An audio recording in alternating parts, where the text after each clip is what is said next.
All right, everybody. This is JD here. Don't exactly know how to do an intro for this, but this is my first vlog. Today is my first day of doing this juice feast. Big thank you to Tamika and Clay from Simple Superfood in Davenport for going through this journey with myself and Nick, the American Hybrid Cunningham. We're going to be doing this juice feast. I'm probably planning on doing it for about 30 days. I may switch it up midway through and start doing some other things, but I'm definitely going to give this a shot. Just a little bio on me. I'm 6'3". I weigh 330.4 pounds as of this morning.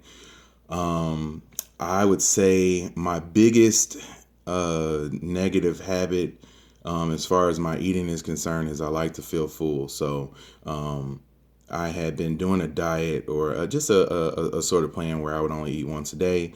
It had been going pretty good for me. I had dropped about 14 pounds since the over about a month ago. And things had started to slow down a little bit. So I thought it was a good time to jump into something like this. Other big problem is I have a horrible metabolism. I mean, it's just slow. I know so many other people that eat way more than I do, but I think about food and I gain weight. So that's been, one of my other big struggles. I work out about 4 times a week. My work schedule's been a little bit crazy over the past 2 weeks, so I haven't been able to get in the gym as much. But when I'm back to a normal schedule, it's about 4 times a week. And mentally, I think I'm good. I'm a pretty positive person. I don't really get down on myself too much. But when I do get down, or when I'm sad, or when I'm going through some things, food does comfort me, and I would definitely say I'm an emotional eater. So why am I doing this? I would say that my weight has pretty much been a struggle my whole life. Just bounced up and down my whole life, especially once I got out of college. I would say all the way through college and stuff, I was pretty thin. I'm sure in the rest of the documentary, you're going to see pictures of me when I was younger. I was always a bigger kid, but I didn't gain all the weight and get to the place where I am now all at one time. It was just sort of year by year, month by month, meal by meal that I sort of just picked up the weight. And I've always sort of had athletic build, so I've been kind of being able to get away with it. Like I don't look really bad as far as my build is concerned, so I can kind of hide a little bit of it. But I know that regardless of how hard I would work, I would end up gaining my weight back, so it would just yo-yo up and down. And I hurt my knee recently, or I should say, about 8, 9 months ago, and I was in a really good groove before that. And getting that knee injury and being down and out for so many months and not being able to walk and not being able to work out really threw me for a loop and made things, super hard for me. So, but taking it even further back, one of my earliest memories, man, is going school shopping with my mom. We would go to different stores, and I would sit there and, we would get clothes and stuff, and there were so many cool clothes and I just couldn't get stuff because it wouldn't fit in my size. I go through that now. I walk in, Walmart, and they have, you can see in my basement here that I got Avenger stuff up. My basement has all sorts of crazy posters, and I love comic book stuff, and they have comic book shirts, but a lot of them I can't fit, so that kind of gets me down and makes me sad. But I keep moving. But I can remember when I was younger, I would she would give me pants and stuff, and they would have the label. It wouldn't even have a size. Like it would just say Husky, and I remember just laughing and crying at the same time once I got older, like going back and thinking about being husky. Like, what is husky? Like, why can't it just give me a size? Why do I have to be husky? There was so much of a stigma that went along with that. And I remember, kids, finding out what pants I wore or something like that, and,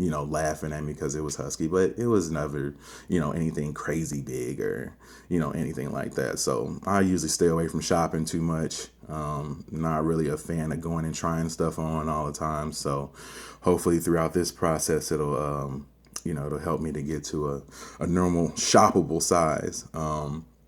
Never really had self-esteem problems growing up. My parents were the best. They constantly supported me, constantly, gave me praise, constantly showered down positive stuff around me. I had a great extended family too, so I never really felt, like I had low self-esteem, even though I was a bigger kid. So I was able to get through it because of them. My sister was the same way. She, always supported me through everything I did. It was just, it was a normal, good family. I won't even say normal. It was a great family. And speaking of my parents, I would say my biggest reason for doing this is my dad. And it might be a little bit difficult for me to talk about it, but I'm gonna give it a shot. So here goes. He was a great man, kind man, funny, just hilarious. He was everything that you would want a man to be, and he took care of us. He did everything that he supported us in every way possible. He was stern, he was firm, but he was fair, and he was exactly what you would think a man should be. But he was also overweight. He was diabetic. He had kidney issues and other issues. I remember him having surgery one time to have a part of his toe removed, and no matter what it was, I always felt like he was going to be okay. He worked, pretty much every day of his life. I don't remember him taking too many times where he would, take days off because he was sick. He was going through so much, and, through it all, he was going to be okay. I remember talking to him a few hours, even before he passed away. And, he was going through dialysis and stuff. And, he had got a cold, and, he didn't really sound like himself. But, Thanksgiving, had just passed, and the rest of the holidays were coming up. And, I was telling them, like, man, I can't wait to get back in town for Christmas and stuff. And, he said something to me that was I felt it was a little awkward. He was like, man, I don't know. I'm not feeling too good this go around. And, I even told him then, like, hey, you'll be all right. Don't even worry about it. Just rest up and drink some fluids or something, and, you'll get better. So, at the end, I always thought, it was going to be okay. And, no matter what, he was going to be okay. And, we knew food was an issue. It had always been an issue for him. Even going back to his childhood, he was a big kid, a big guy overall, and it extended into his adulthood. And like I said, we knew it was an issue, but it was my dad, so he was always going to be okay. Never really felt otherwise. And I can kind of remember my mom calling me one night, and I got off work and everything, and I was, just at home. And I remember my mom calling me and telling me that, like, my dad had collapsed and stuff, and that he was, they were, putting him into the ambulance and stuff. And I'm just thinking in my head, like, it's my dad. He's going to be okay. She told me, a little bit later, they were doing CPR on him, and that, he was going to be okay.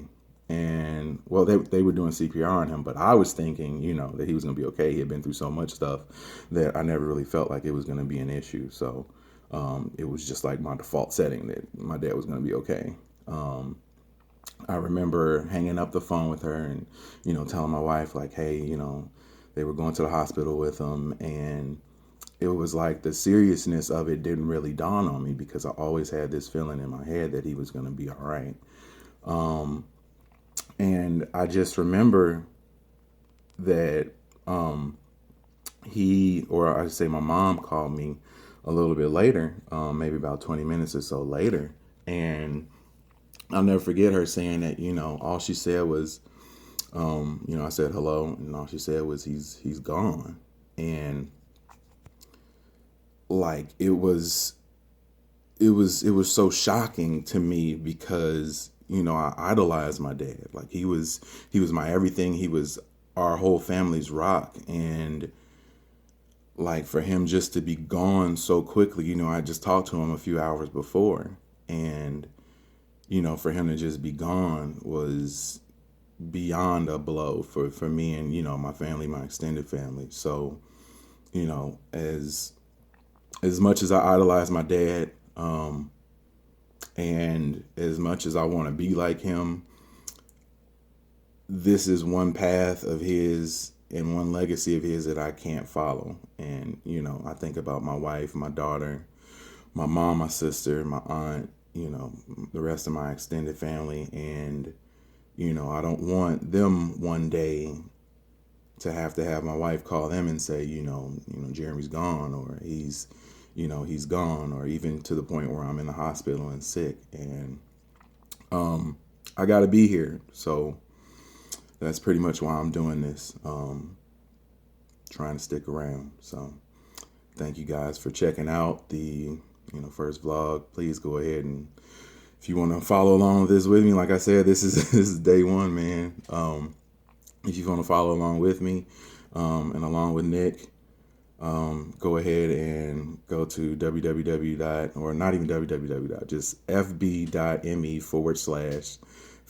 to Beast Film. And you can follow along on Facebook with us. We're going to try to post as much as we can, and let you guys know how it is. And I hope that as we go along with this journey that, we can inspire some other people to go along with it too, because got all the motivation in the world, man.